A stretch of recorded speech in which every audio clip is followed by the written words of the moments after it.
Esta es una nueva reunión del ciclo de elecciones en el mundo del Instituto de Sociología Política de la Academia Nacional de Ciencias Morales y Políticas. El tema que nos convoca hoy son las elecciones, próximas elecciones a realizarse en la primera semana de octubre en Brasil, elecciones presidenciales, generales. Bueno, nuestro primer expositor es Gabriel Puricelli, quien es sociólogo, además de miembro del instituto, y es profesor de la especialización en estudios de Europa y América de la Universidad de Buenos Aires. Bueno, buenas tardes a todos. Eh, Se van a tener que conformar con que empiece yo, aunque el experto profundo en Brasil es Tito, que ha estudiado, Tito Palermo, que ha estudiado allá y que esperemos que se nos una en breve. Bueno, yo querría repasar rápidamente las coordenadas de esta elección que sin duda en un calendario cargado de elecciones como tuvo toda América del Sur este año es no solo la que cierra el calendario, sino la elección más importante y con mayores consecuencias potenciales de las que tenemos este año en la región. El hecho de que la academia haya hecho esta convocatoria para hoy coincide con la apertura de lo que en Brasil se llama la ventana de las convenciones partidarias. Hoy, 20 de julio, se abre el periodo que va hasta el 5 de agosto, durante el cual todos los partidos en Brasil tienen que definir sus alianzas, sus candidaturas presidenciales, sus alianzas estaduales, candidaturas a gobernador y vice, listas al Senado y listas a la Cámara de Diputados. Así que dentro del calendario electoral es una fecha realmente significativa y que, y esto lo vamos a entender mejor a medida que vayamos explicando cuáles son las coordenadas de esta campaña, de cómo se den las cosas en estos días, en esta ventana temporal que empieza hoy 20 de julio, va a depender en alguna medida la competitividad de los candidatos y debería decir más bien, sobre todo, la competitividad de la candidatura que en definitiva elija a la derecha. Depende mucho de cómo se resuelvan las cosas en estos días, en estas horas. Porque del lado del oficialismo que encabeza el presidente Lula, las cosas están bastante claras a todos los niveles en que hay que definir candidaturas.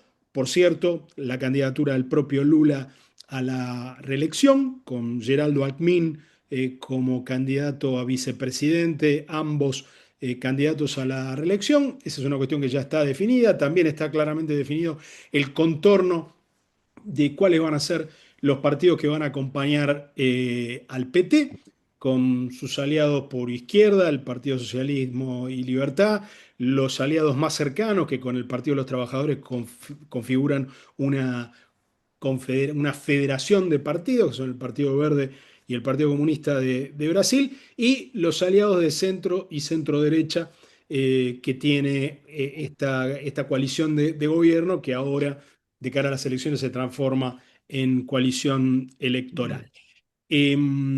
Del lado de la derecha, la situación es un poco menos clara, aunque se puede prever que el candidato presidencial vaya a ser Flavio Bolsonaro, el hijo mayor del expresidente y actual presidiario Jair Bolsonaro, pero las alianzas estaduales, que en el caso del oficialismo encabezado por el PT, están cerradas en 26 de los 27 estados, solo queda Goiás por definir. En el caso del Partido Liberal de la familia Bolsonaro, están abiertas en más de la mitad de los estados. Pero bueno, decía que esta es la coyuntura inmediata, urgente, en la que estamos y con la que coincide este conversatorio al que nos convocan hoy. Pero si vamos a pensar en la elección brasileña, yo diría que En primer lugar hay que entender la estructura bicoalicional, porque no es estrictamente bipartidaria, ¿no? Sino que opone a dos coaliciones, una a la izquierda del centro, otra a la derecha del centro, que estructura a Brasil.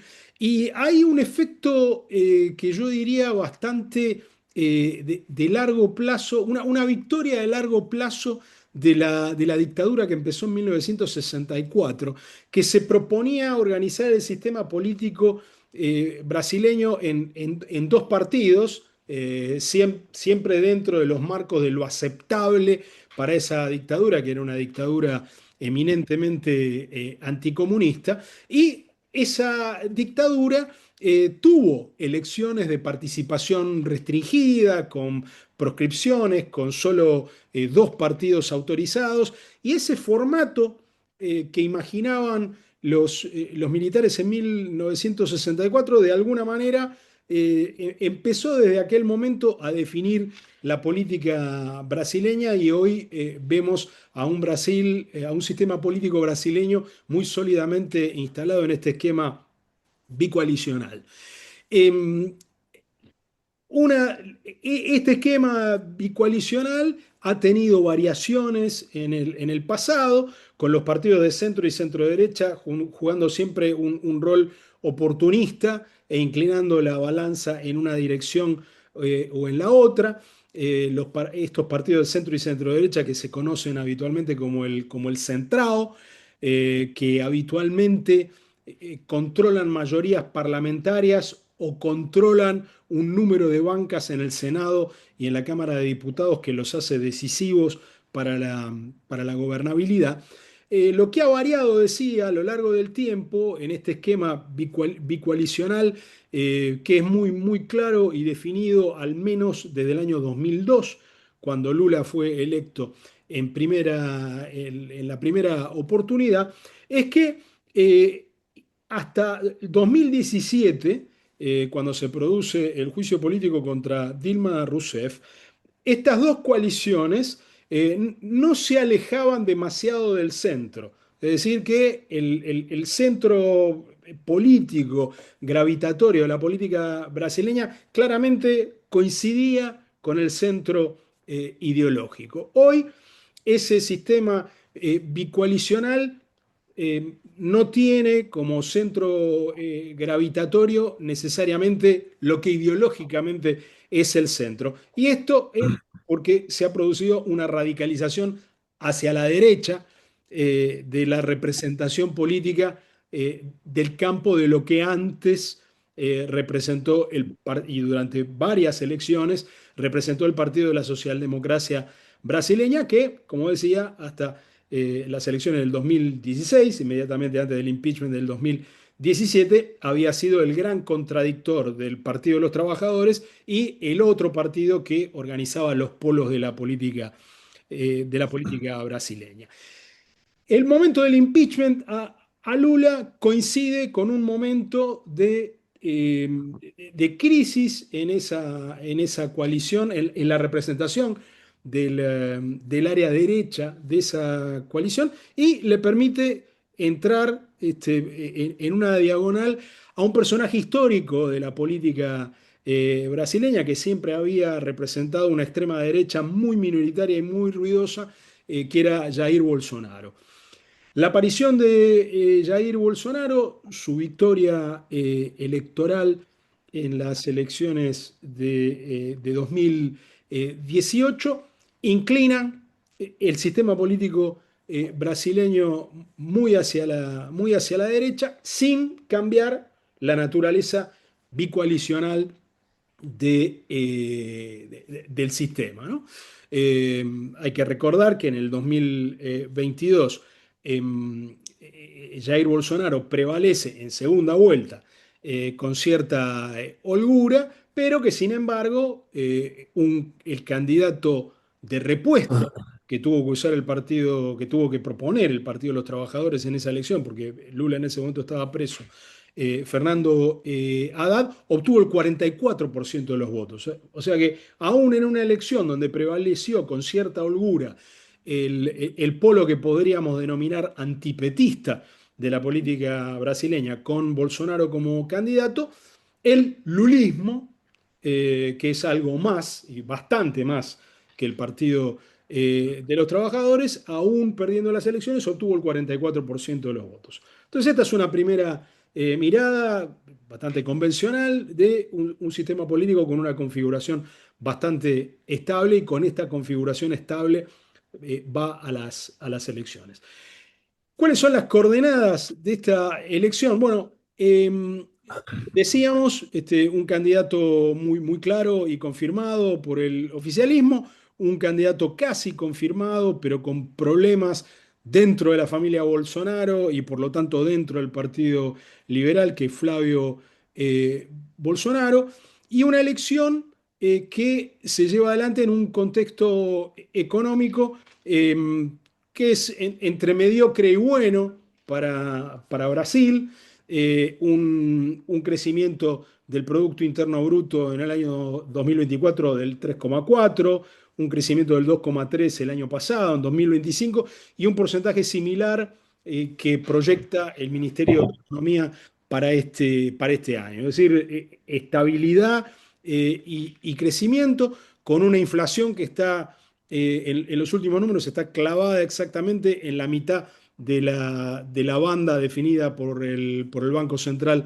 de Brasil, una inflación anual del 3,8, que no está ni tan baja como la banda inferior del 3, ni tan alta como la banda superior del 4,5. Y otro elemento que es muy definitorio de los casi cuarto de siglo que media entre la primera elección de Lula y estas elecciones, que es una lenta caída de la desigualdad en el país, ¿no? Con un índice de Gini que aún sigue entre los más altos de la región, pero que bajó del 58% al 51% en la última medición, que es del 2023, y que todo indica siguió cayendo en los 2 años siguientes.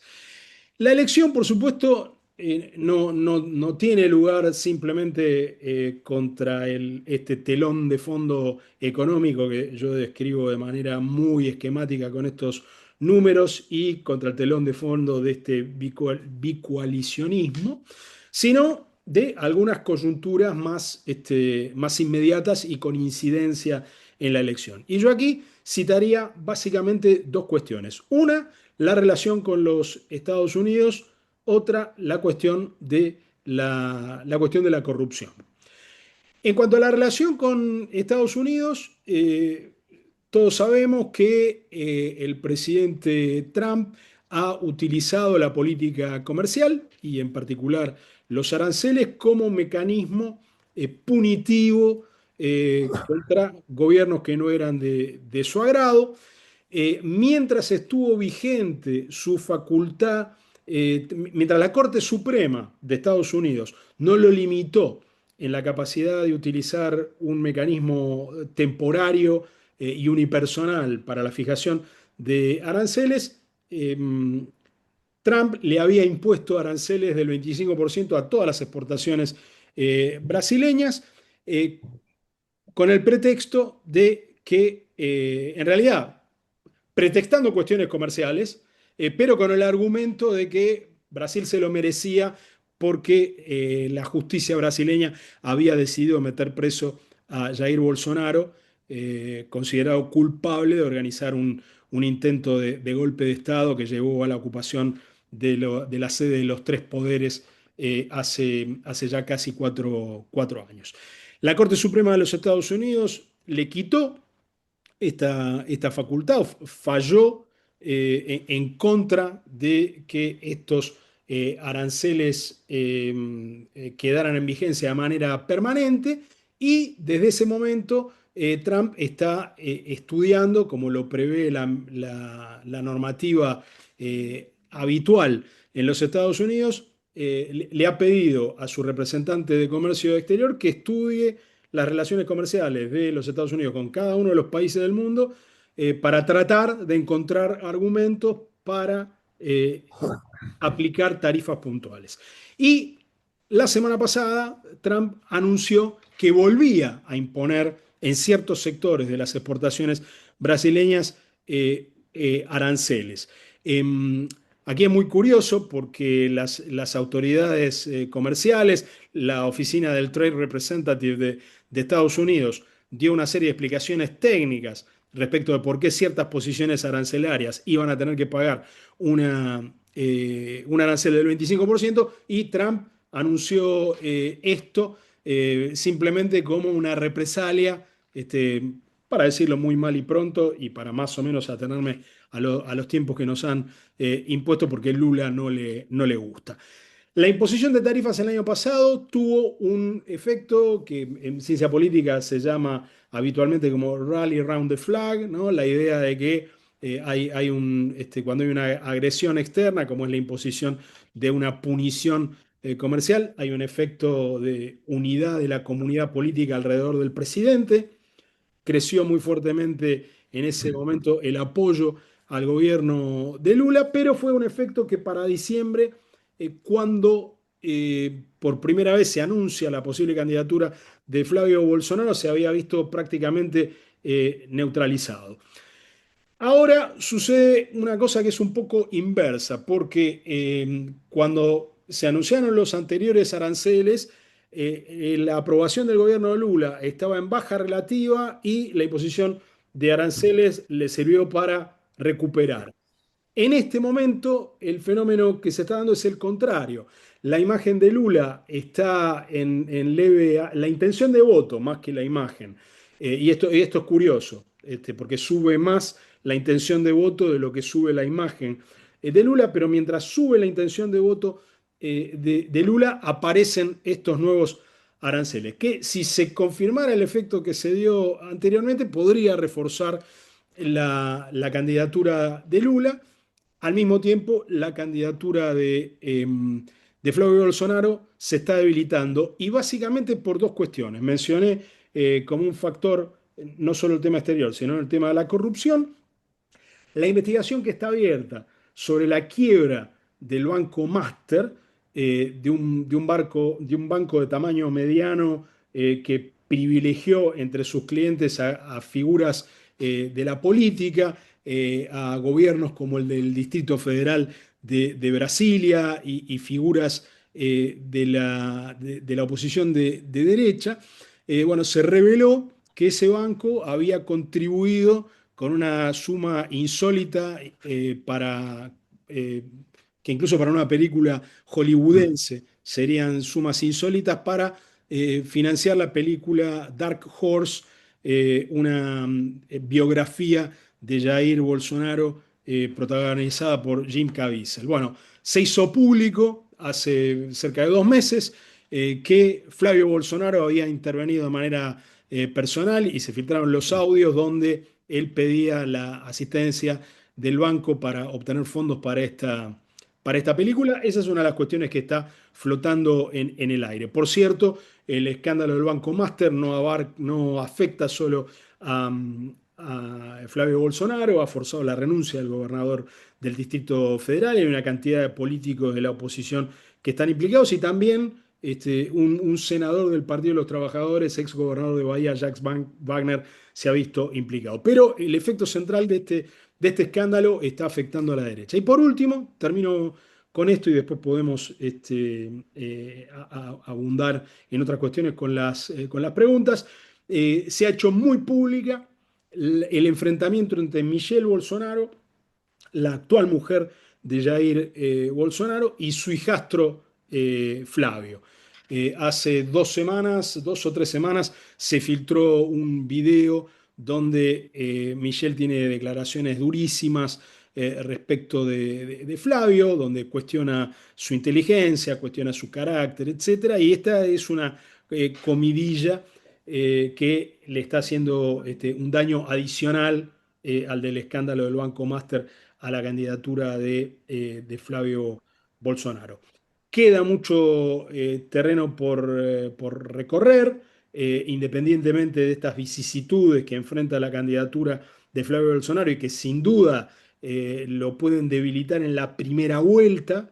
Esta configuración estable de dos bloques políticos que tienden a la paridad en Brasil hace que el resultado de segunda vuelta todavía no sea prudente esperar que vaya en un sentido o en el otro. Y bueno, con esto, me disculparán si no fue todo lo sistemática posible la presentación, creo que podemos, que tenemos las coordenadas básicas para seguir conversando.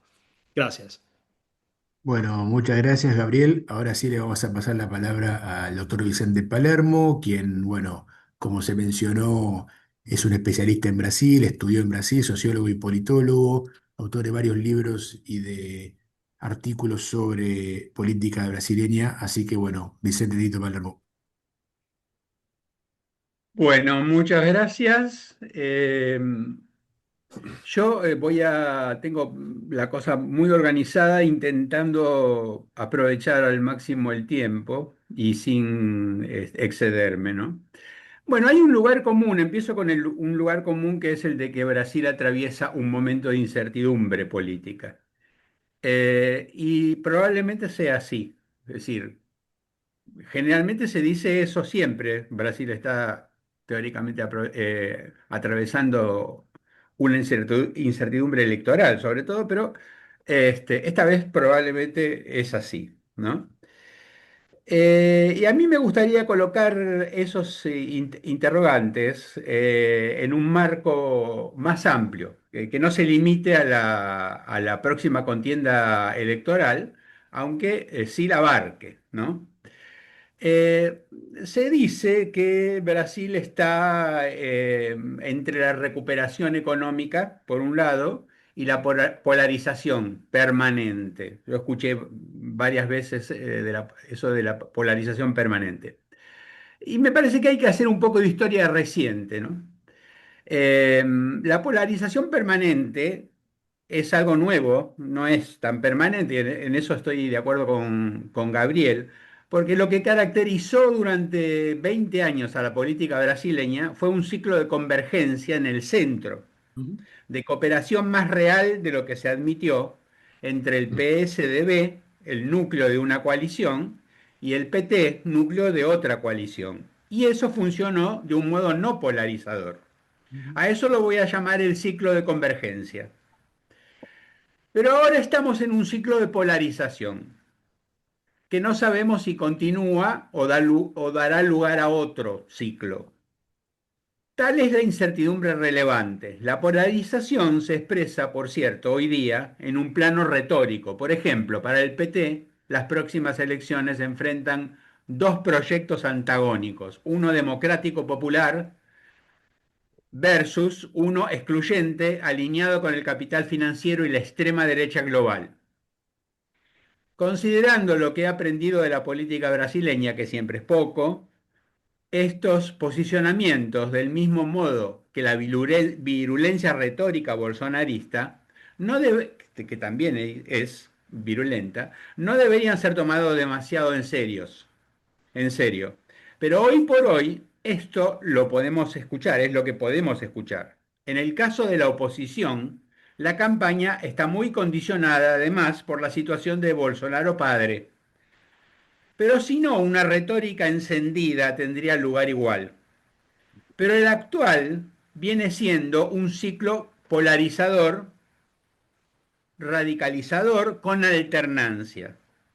Lo de radicalizador, bueno, lo vamos a ver. En este marco, las elecciones en puerta son, en efecto, más inciertas en sus resultados de lo que podrían parecer.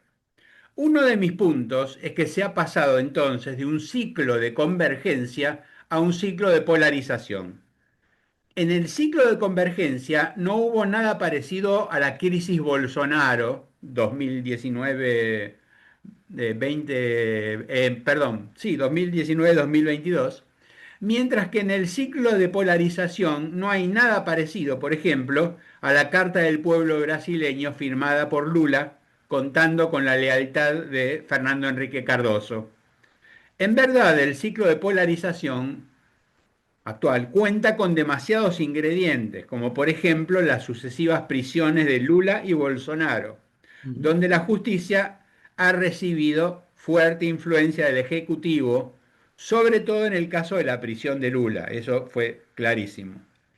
Para comprender bien esto y pensar en posibles escenarios de desenlace de la actual coyuntura, se puede comenzar identificando rasgos de largo plazo de la política brasileña y su conjugación con rasgos nuevos. Que el sistema político está fragmentado es un aspecto que todos conocemos. Sin embargo, el PSDB y el PT eran dos partidos de gran envergadura y cierta solidez, por diferentes razones, ¿no? Hoy el PSDB a nivel nacional prácticamente desapareció. Corrió una suerte parecida a la de la Unión Cívica Radical en Argentina. Y se puede decir, claro, sí, es la suerte que les toca hoy día a los partidos del centro, en la radicalización que hay, y los partidos del centro están jodidos, lamentablemente. Pero la diferencia es que el PSDB gobernó y modernizó antes de marchitarse. La alianza no hizo ni una cosa ni la otra. O sea, el ciclo incluyó un éxito del centro en Brasil. Aquí Mm. no. Pero como sea, el PSDB se sumió en una crisis y el PT como partido parece de momento agotadísimo. Tipo Tagliafico ayer. Y se remarcaron en él, lógicamente, sus características de liderazgo de popularidad, o sea, Lula, ¿no? Entonces, en el marco de un sistema político partidario históricamente fragmentado, el ciclo de convergencia fue exitoso por un tiempo, asombrosamente largo, casi 20 años, pero al fin terminó. ¿Y cómo se pudo gobernar durante ese ciclo, el ciclo de convergencia? Bueno, con líderes experimentados en el Poder Ejecutivo y en el Congreso, ¿experimentados en qué? En la ingeniería política del presidencialismo de coalición. Ha vuelto la fragmentación partidaria. El presidencialismo de coalición está en un contexto político adverso, el de polarización, donde mal funciona, y por eso los gobiernos son patentemente más frágiles. Abro un paréntesis para destacar una cosa que en general se ignora sobre el presidencialismo de coalición, y perdone, pero tiene cierto interés. El autor del sintagma, Sergio Abranches, lo acuñó hace 40 años, en vísperas de que asumiera el primer presidente de la democracia, José Sarney. Fue un artículo publicado en la revista Dados, escrito en base a un pronóstico. El sistema político de la democracia, que está a punto de comenzar, va a funcionar mal. Va a adolecer de un problema constante de gobernabilidad. Hizo aquí va a ser una bagunza, o sea, un bolonqui. Y a esa bagunza la nominó presidencialismo de coalición. Estuvo clarividente porque se dio cuenta de que las gestiones presidenciales iban a estar marcadas por la fragmentación vertical y horizontal, y los presidentes iban a estar condenados a la ingobernabilidad por tener que formar muy amplias, heterogéneas y hambrientas coaliciones para alcanzar mayorías parlamentarias. Era una buena noticia para el conservadurismo brasileño y una mala noticia para el reformismo democrático. Sin embargo, pasaron dos cosas. Por un lado, la expresión tuvo una resonancia consagratoria extraordinaria. Quedó entronizada como el epítome de la política brasileña. La forma en que un presidente tiene que saber cómo se gobierna Brasil. Pero por otro lado, las predicciones más sombrías de Sergio no se cumplieron. Los presidentes más virtuosos o que tenían más cabeza aprendieron a utilizar política, sobre todo, aprendieron a utilizar el instrumental institucional del presidencialismo de coalición y consiguieron una gobernabilidad estable de sus gestiones. Paradójicamente, los politólogos locales o visitantes, este servidor entre los visitantes, pasamos a explicar por qué la trama institucional hacía posible que el presidencialismo de coalición, cuya mecánica está tan correctamente comprendida por Abranches, era capaz de producir gobernabilidad. un poco en contrario de las predicciones de Sergio Branches. Cierro aquí el paréntesis. Lo cierto es que el presidencialismo de coalición no funciona en un vacío político-cultural. Requiere un ambiente, una flexibilidad, una maleabilidad, un clientelismo más pacífico, se diría, una corrupción menos predatoria que la que hemos visto y conocemos en la Argentina, por ejemplo. Pero ni allá ni aquí en la Argentina la oposición está completamente destruida. No me encomendaron interpretar al kirchnerismo y no lo haré, pero sobre Brasil sí puedo intentar improvisar unas de explicaciones o hipótesis ajenas y afirmar que el bolsonarismo y la radicalización consiguiente tienen raíces sociopolíticas, un movimiento de placas tectónicas de la sociedad brasileña tras las décadas de modernización y mejoramiento de indicadores sociales, producto del ciclo de convergencia. Un efecto, entre comillas, la rabia que me da lo bien que le está yendo a mi empleada doméstica. Efecto que encuentra en esa derecha autoritaria, regresiva, ansiosa por poner las cosas en su lugar, un lenguaje para expresarse, conjugado con el lenguaje anti-woke, molesta con tantas cosas como la política de cupos raciales, la insoportable seguridad, entre comillas, y la pérdida de valores tradicionales, según los casos. Recordemos que Bolsonaro estaba ahí desde siempre, como la guitarra en el ropero, en el Congreso, y no pasaba nada, hasta que un día pasó. El evangelismo, las nuevas clases medias, cuya insatisfacción ha crecido par y paso con cierta prosperidad, las familias e instituciones en las que se cultiva el conservadurismo cultural, las redes sociales iracundas, se sintieron expresadas, no tanto representadas, expresadas.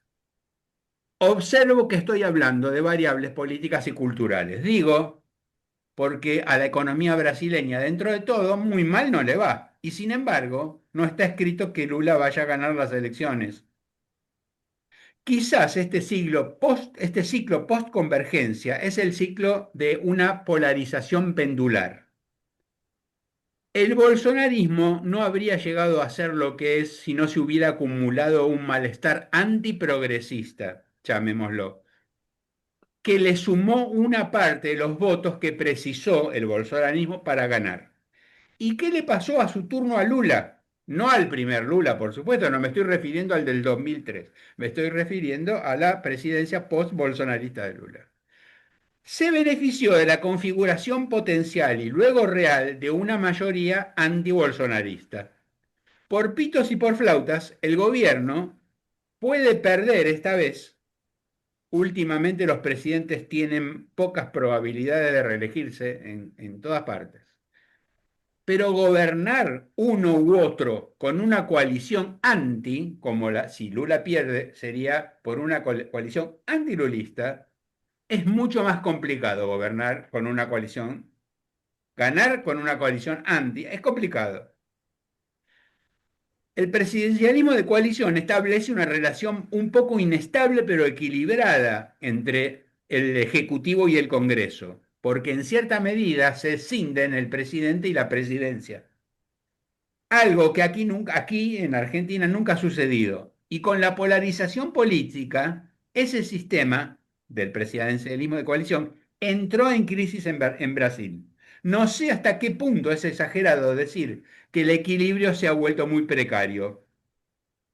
El resultado, hay quienes así lo consideran, es que el perfil del Congreso es más conservador, siempre fue conservador, pero más conservador y más poderoso vis a vis el perfil del presidente Lula, que hace poco acusó al Congreso, con cierta razón, de secuestrar el 50% del presupuesto nacional mediante enmiendas parlamentarias. ¿Cómo se llama? Pork, bueno, Por barrio. Amber, sí. Pero esta queja es un clásico de la política brasileña. Todos los presidentes acusan al Congreso de pork and barrel. Pero Lula, bueno, estuvo duro con eso porque dijo el 50% del presupuesto se lo morfaron ustedes. Conjeturo que con Lula, otra vez la polarización hizo que el malestar se corriera a la oposición. Mejor dicho, el malestar está siempre en el mismo lugar. El color de los gobiernos es lo que cambia.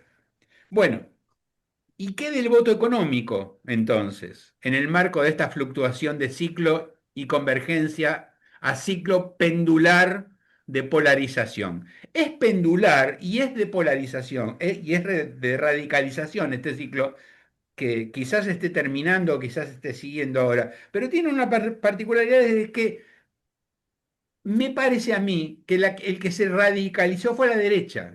La izquierda, es decir, el PT no se radicalizó, o no se radicalizó tanto, hasta el punto de que Lula se da el lujo de decir, bueno, yo nunca fui de izquierda.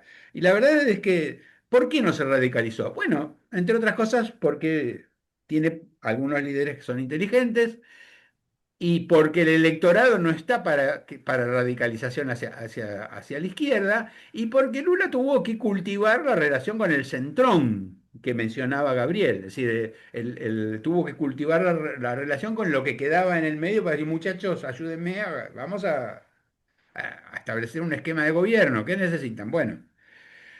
Notemos primero que el gobierno de Lula se atribuye en economía con cierta razón los resultados positivos. Se destacan mejorías sensibles en el mapa del hambre, crecimiento promedio del 3% anual, inflación a la baja, desempleo en el mínimo histórico, aumento real del salario mínimo y reducción de la desigualdad. Si uno toma la inversión extranjera directa, un indicador fundamental, esta es alta en Brasil. Como siempre, sigue siendo alta. Si nosotros comparamos, es espectacular en relación al caso argentino. Y también las reformas tributarias han tenido un signo progresivo, el impuestos de agenda, ¿no? Bueno, la sabiduría mundana, tanto como la profesional, nos dicen que es el voto económico el que gana o pierde las elecciones.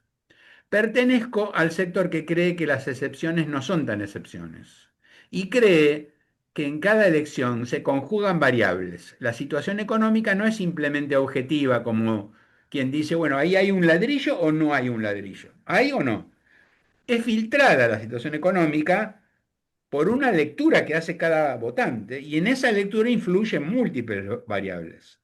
Pero el hombre es un animal de costumbres. Los brasileños están acostumbrados a un cuadro de estabilidad. El marco lo fijó el Plan Real hace 32 años, si no resté mal. Y la inversión extranjera directa siempre fue impresionante en Brasil, aún antes del Plan Real. Entonces, las significaciones se encuadran en este marco y es crecer poco. Y estabilidad es estancamiento. Los brasileños son pacientes, pero quieren más y por ahora el dinamismo económico que esperan no lo van a tener. No hay motivos para suponer que una nueva gestión bolsonarista lo proporcionará y tampoco para confiar en que vendrá de la continuidad de Lula o el petismo. Y si yo les digo que lo que pasa es que la economía brasileña tiene problemas de competitividad, que su productividad es floja porque no resuelve sus problemas de déficit de infraestructura, de baja calificación de la mano de obra, está agobiado por un costo fiscal elevado, la calidad institucional deja que desear, etcétera, la economía no es suficientemente abierta, la apertura a China es indispensable, pero es una amenaza. Bueno, si les digo todo esto, en el marco de una gran, todavía una enorme desigualdad social, ustedes me van a decir chocolate por la noticia, ¿no? Sí, bueno. Si esta es la explicación, chocolate por la noticia. Y sí, Brasil avanza como puede, saliendo del paso, avanzando como se pueda, improvisando en cada movimiento, remando en dulce de leche. Me gusta más esa expresión que muddling through, ¿no? Cuando estudiábamos el proceso político de las reformas en Argentina y Brasil en los 90, veíamos eso, cómo el proceso político reformista no era de fuga intempestiva, fuga hacia adelante como en Argentina, pero tampoco era el del gran Estado brasileño planificador y altivo que fijaba las metas sino que controlaba como podía la subitaneidad del cambio, muy pedagógico, muy negociado, como del pescador que va soltando tanza y recogiendo, soltando y recogiendo y conteniendo constantemente. Y Fernando Enrique era un maestro en eso. La polarización política afectó claramente el desempeño de las instituciones brasileñas. Hacia 2013, durante el gobierno poco afortunado de Dilma, se disparó una convulsa transición desde la convergencia hacia la radicalización. Y cambió el ciclo, como hemos visto, con besanía, histeria y presidentes presos. No fue algo, según nuestros preconceptos, muy brasileño que digamos. Así, ¿es posible que se cierre el ciclo del presidencialismo de polarización pendular? Probablemente no, aún en el caso de que gane Lula, caso que no es obvio, ¿no? Si ganara, tal vez se abra otro ciclo, pero no sabemos cuáles serán sus características. Tal vez la oposición sacará conclusiones de la derrota que la lleven, en ese caso, a buscar un perfil menos confrontativo. Ojalá, pero es muy dudoso.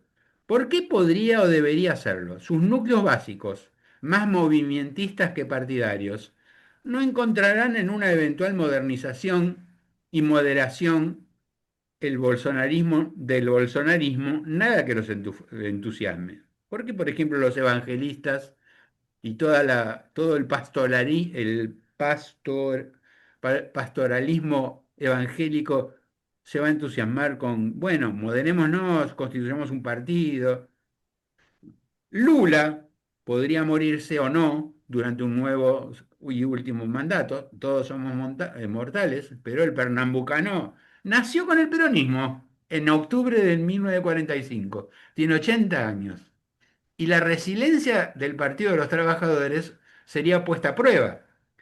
A ciencia cierta yo no tengo idea de qué van a hacer, pero una posibilidad con todos sus riesgos es que consoliden, difícil, ¿no? Un perfil neoprogresista tal como sucedió con las democracias europeas. Bueno, para terminar, conviene ingresar de lleno al presente porque los cambios en el contexto internacional nos obligan a preguntarnos si Brasil no ha ingresado en una coyuntura crítica, una de esas coyunturas en que nos parece que todo es posible. ¿Está ingresando? Tengo muchas dudas. Una dimensión, por supuesto, importantísima para responder esa pregunta es la política exterior brasileña. La política exterior continua, exitosa del largo ciclo doble. El ciclo de la Constitución del 88, 85 hasta Fernando Enrique, el ciclo inflacionario, del descubrimiento de la democracia, etcétera, etcétera, y el de convergencia. Se podría sintetizar en una expresión que no es mía, sino de Gerson Moura, que dice autonomía en la dependencia. Nuestra política exterior tiene que ser autonomía en la dependencia. Inteligente. Somos dependientes, el mundo es así, todo bien, pero somos realistas. No vamos a confrontar con nadie, ni armar cosas que las grandes potencias no estén dispuestas a tolerar sin ponerse peligrosamente nerviosas. Y con arte, voluntad y paciencia podremos llegar a ser un global player, que es lo que sueña Brasil, y está bien, bueno. Pero para eso no vamos a trabajar nunca solos. Esa es fundamental. El diplomático que se olvida, brasileño que se olvida de eso, está sonado. Yo creo que el límite de eso es el BRICS. Pero vamos a ver. Ahora, mantener esa línea de autonomía en la dependencia en un mundo que se ha transformado tanto en 3 lustros es muy difícil. Definitivamente, ¿estará en jaque mate si gana Bolsonaro la autonomía en la dependencia? No lo sé, pero creo que en un nuevo gobierno de Lula, a duras penas, se mantendría. Hay un caso interesante y muy actual. ¿Cuál es el grado de exposición de la economía brasileña a las oscilaciones reales o potenciales de la política arancelaria norteamericana? La economía brasileña presenta un grado de exposición moderado, pero cualitativamente tiene cierta importancia. A su favor, cuenta con una diversificación. China es su mayor mercado exportador. Los Estados Unidos representan menos del 10% del comercio brasileño, lo que limita el daño potencial global ante las barreras norteamericanas. Pero en algunos flujos industriales, la suba de aranceles de Trump puede tener un efecto limitado, pero no desdeñable. El gobierno actual activó una ley de reciprocidad arancelaria, estaba, ¿no? Y aceleró la búsqueda de socios comerciales alternativos de Asia y Europa para diluir la influencia de Washington. Y no les está costando mucho encontrarlos, entre otras cosas, por eso de que Brasil cuida tener amigos y socios y países aliados con intereses, en fin, permanentes o momentáneos, pero siempre cuida ese tema. No parece algo dramático lo de Estados Unidos con los aranceles. Brasil procurando mantener una orientación autónoma pero no beligerante que le permita hacer gala de un espíritu de cooperación hacia Estados Unidos y China, sin olvidar que puede contar con socios en esa tarea, no sería precisamente una revolución diplomática. Por fin la variable electoral, pero esto creo que lo podría saltar porque Gabriel ya habló de esta variable. Los datos que yo tengo es que hay encuestas de 45, donde en la segunda vuelta, ¿no? Para Lula obtendría un 45, pero bueno, y hay otras encuestas que hablan de empate, de 45 a 45, no sé qué. Lo que sí quiero resaltar es lo siguiente, y con esto voy terminando. La Constitución del 88 es mucho menos concesiva, y hay razones obvias de coyuntura histórica, personales incluso, que lo permiten explicar con las primeras vueltas. Acá en la Argentina es muy fácil ganar en la primera vuelta. Eso está muy mal. Si hay primera y segunda vuelta, tiene que ser racionalmente difícil ganar en la primera vuelta.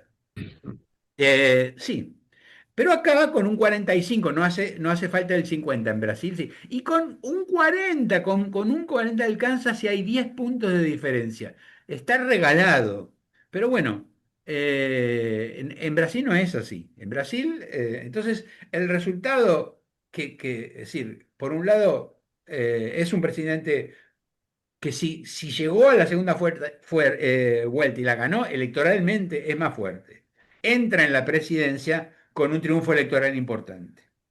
Y por otro lado tenemos un legislativo más fragmentado, pero eso tiene que ver con la estructura política de los estados, en fin, y ahí cuenta el voto de la primera vuelta, que es fragmentado. Pero el voto de convicción en Brasil es más probable, porque digo, no, miren, yo lo dejo para la segunda vuelta, es decir, votar con la nariz tapada lo dejo para la segunda vuelta. En la primera vuelta voto por esta que va a sacar, o por este que va a sacar 7%, pero es mi candidato, ¿no? Bueno, entonces, en fin, estamos en una situación que eh, la incertidumbre en relación a la elección es real y yo no tengo mucha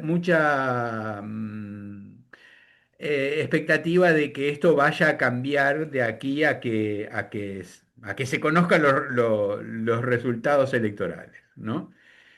Y para cerrar, ¿no? Se dice Brasil es el último país de peso con un gobierno de izquierda en Sudamérica. Bueno, eso me parece una pavada, ¿no? Pero es una pavada en la que muchos creen y lo que yo puedo desear es que el próximo gobierno, que deseo que sea de Lula, disculpen, igual no estoy haciendo propaganda porque ninguno de ustedes que yo sepa vota ya, yo tampoco. El próximo gobierno siga siendo posible que se diga esa pavada. O sea, que se diga eso y no otra cosa que podría ser este, mucho, mucho peor. Si en cambio el giro es hacia la derecha, o sea, no sé realmente, o sea, no sé si ahí, no sé, si ahí, me parece que ahí se va a mantener el ciclo de polarización de polarización donde se vota en contra, ¿no? Y no a favor de alguien. Bueno, hasta aquí he llegado, gracias. Bueno, muchas gracias, Vicente. Bueno, ahora abrimos entonces la rueda de comentarios y preguntas.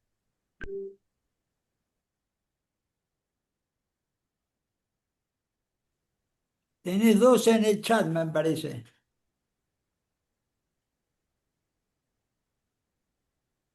No, son todos saludos los del chat. Eh, no sé si...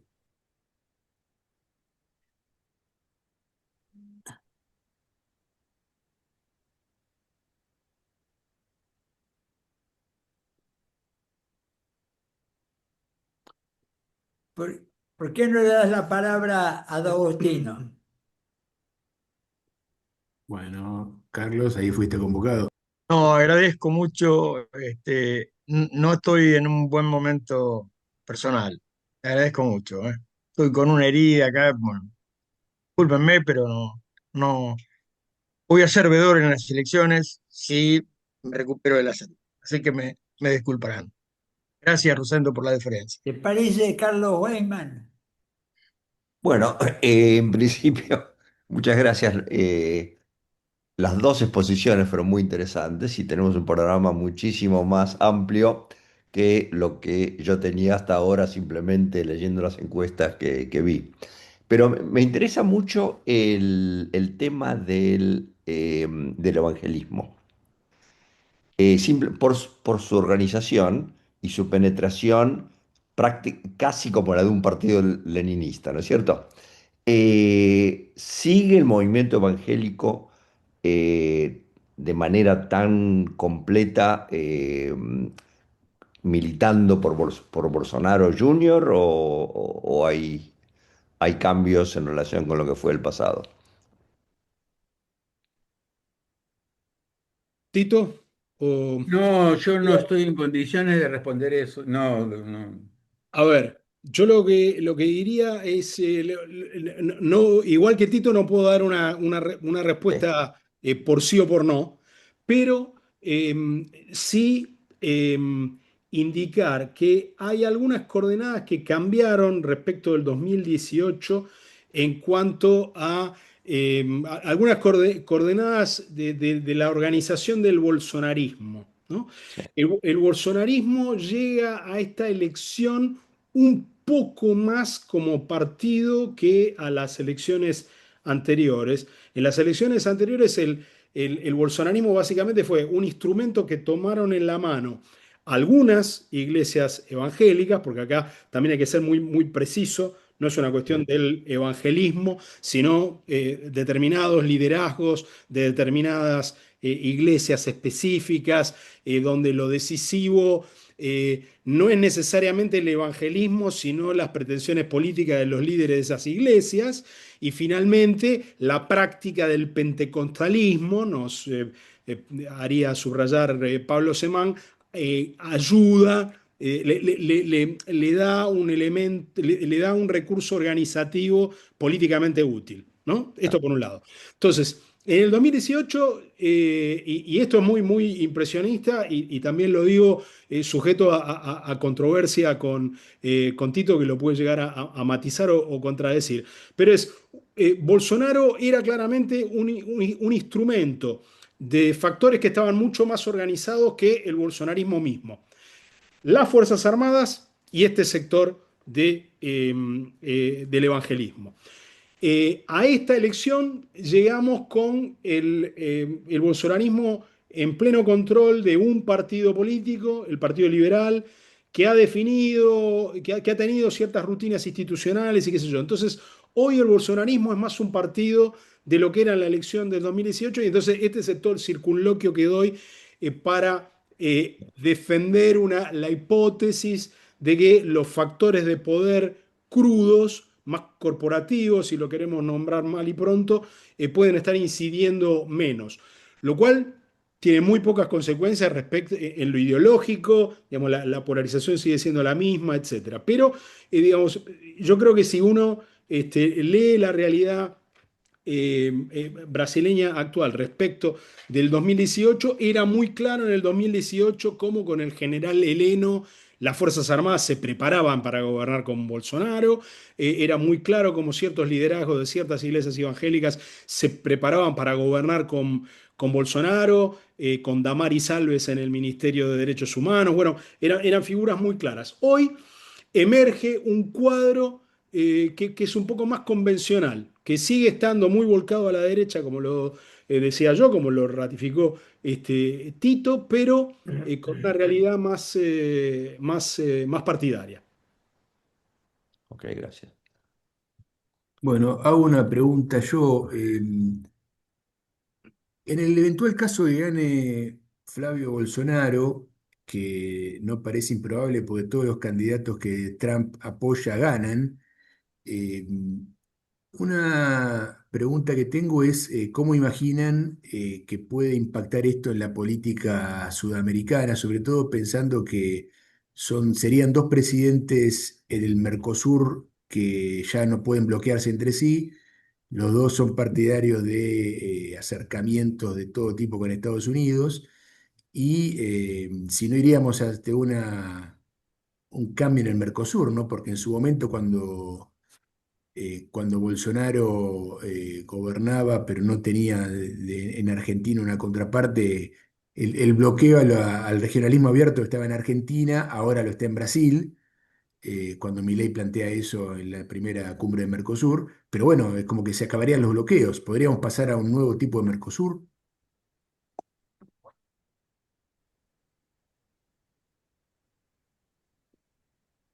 Tito, Bueno, a ver, hay cosas que uno diría, bueno, en abstracto, es decir, estarían bien. A mí me parece que el Mercosur realmente tiene un primer ciclo, primer y largo ciclo agotado, que la verdad es que tuvo una utilidad más política que económica. Ustedes me corregirán, pero la impresión que yo tengo es que eh, cumplió un papel más político que otra cosa y lo cumplió bien, fue útil para eso, pero en términos de lo que puede ser la modernización económica, tanto Argentina como para Brasil, ayudó a que los actores económicos, en términos generales, durmieran tranquilos, no a que se pusieran las pilas con la modernización. Entonces, a mí me parece que estoy hablando a grandes rasgos y vuelvo a decir, fuera de todo contexto, pero a ciegas que yo pasaría un área de libre comercio sin arancel externo común. Sí, yo lo sacaría, sacaría o lo bajaría a un punto que sea, qué sé yo, digamos, tenga cierta racionalidad desde el punto de vista tributario, pero es el arancel externo común el que hace eh, al Mercosur, me parece, el que hace de estos países que estemos entre los más cerrados del mundo.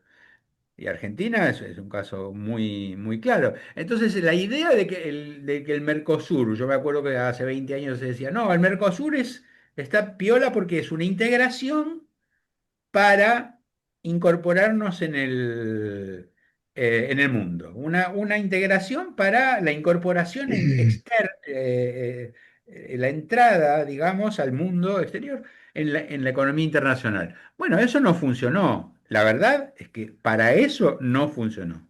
Entonces hay que pensar en una reformulación. Eso para mí es absolutamente indispensable. Ahora, si me dicen, bueno, ¿sabes qué?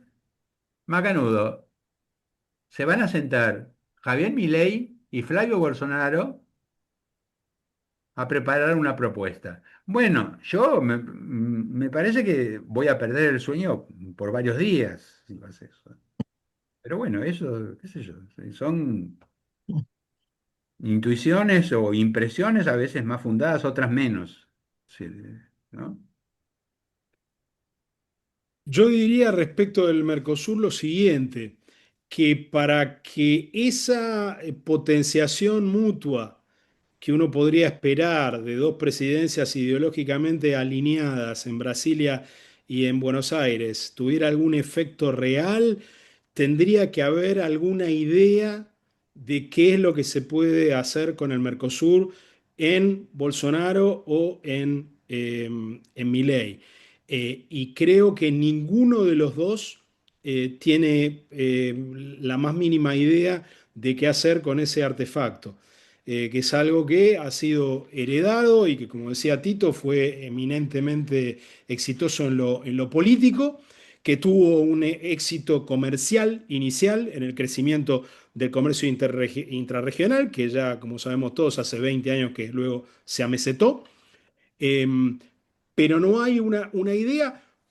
En el caso de Milei, por razones que tienen que ver con la ideología del gobierno, o sea, cualquier cosa que implique construcción institucional e incluso respeto de reglas constitucionales, etcétera, no entra dentro de la ideología de tabula rasa eh, para la expresión del libre albedrío del mercado que hay en Milei, ¿no? Digamos, preguntarle a Milei por el Mercosur, digamos, por eso lo único que puedo decir Milei del Mercosur es que quiere que baje los aranceles, que lo dice en un sentido distinto a lo que lo planteaba Tito recién, ¿no? Digamos, Tito plantea el tema, no me voy a poner a interpretar a Tito estando él presente, pero claramente hay una idea de modernización que estuvo permanentemente presente que está presente en la obra de Tito, pero que además estuvo presente en la charla recién. Y entonces, bueno, bajar el arancel externo común es una medida que está articulada con una cierta visión de la integración regional, de la inserción vía regionalismo abierto de estas economías. Bueno, es una conversación que no entra, que no tiene anaqueles en los que asentarse en la ideología de Milei. Y en el caso de Bolsonaro pasa algo similar.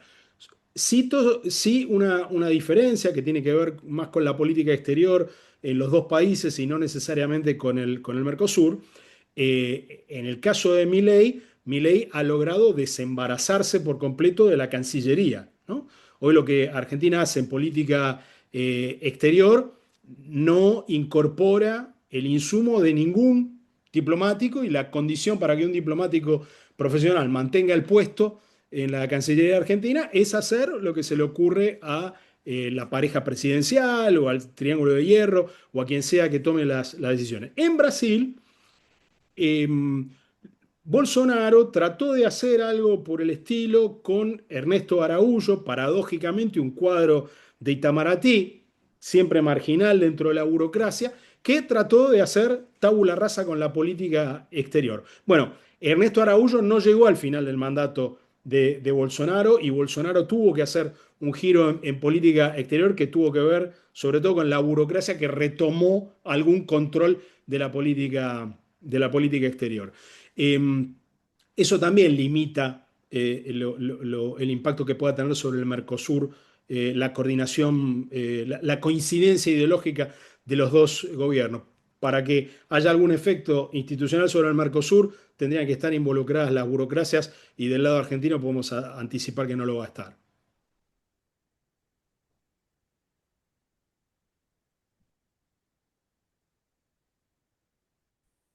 Bueno, son las 8 menos 20. No sé, Rosendo, si quieres cerrar el... Si no hay ningún comentario o pregunta más, pero bueno, yo creo que hemos escuchado dos brillantísimas exposiciones ¿no es cierto? De nuestro amigo Tito y de, ¿no es cierto?, Pulicelli. Eh, yo diría, Pulicelli se centró en la polarización entre dos coaliciones, que es un cambio respecto al pasado, como muy bien explicaba Tito, ¿no es cierto? Bueno, hoy se expresa en un presidencialismo necesariamente de coalición por, ¿no es cierto?, las estructuras partidarias. Yo quería agregar dos o tres breves comentarios. Primero, vincular lo que pasa en Brasil con lo que pasa en el mundo occidental, asumiendo que el mundo occidental, Europa y toda América, incluido Estados Unidos, es el 20% de la población mundial, ¿cierto? La polarización es un fenómeno generalizado en el mundo occidental. Esto es un fenómeno generalizado, ¿no es cierto? Y tiene como epicentro Estados Unidos, que es el electorado más grande de Occidente. Ahora, Brasil es el segundo electorado de Occidente por cantidad de votantes.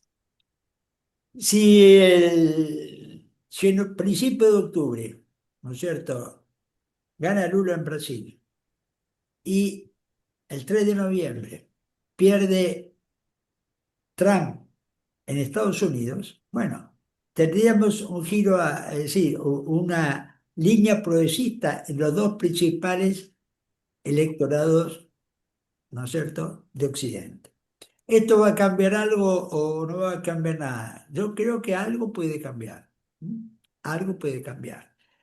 No cambia tanto en Brasil, ¿no es cierto? Si Lula vuelve a ser presidente. No cambia tanto en Estados Unidos si Trump pierde el medio mandato. Sí, los dos presidentes van a estar los 2 años más. ¿Cuánto esto implica cambio? Vamos a verlo en el plano internacional. Estas dos elecciones pueden, digamos, revitalizar el voto progresista que ha ido disminuyendo, ¿no es cierto? Y que, como dijo Palermo, es un voto que se ha quedado en el centro izquierda, que no se ha radicalizado. Vamos a ver. Pero este es el primer punto. Creo que en Brasil más importante que el comercio es la relación con las tecnológicas estadounidenses. Si yo manejara la campaña de Lula, daría a ese tema la mayor prioridad. Es decir, ¿por qué? Porque ha sido hasta muy personalizada el conflicto con, con Musk, ¿no es cierto?, del Estado brasileño. Y también la defensa de Musk que hizo Bolsonaro, y la derecha estadounidense, ¿no es cierto? Ese es otro tema que yo creo que hay que incorporarlo. Y agregaría otro tema, la derechización de los sectores más populares, por el tema de la inseguridad.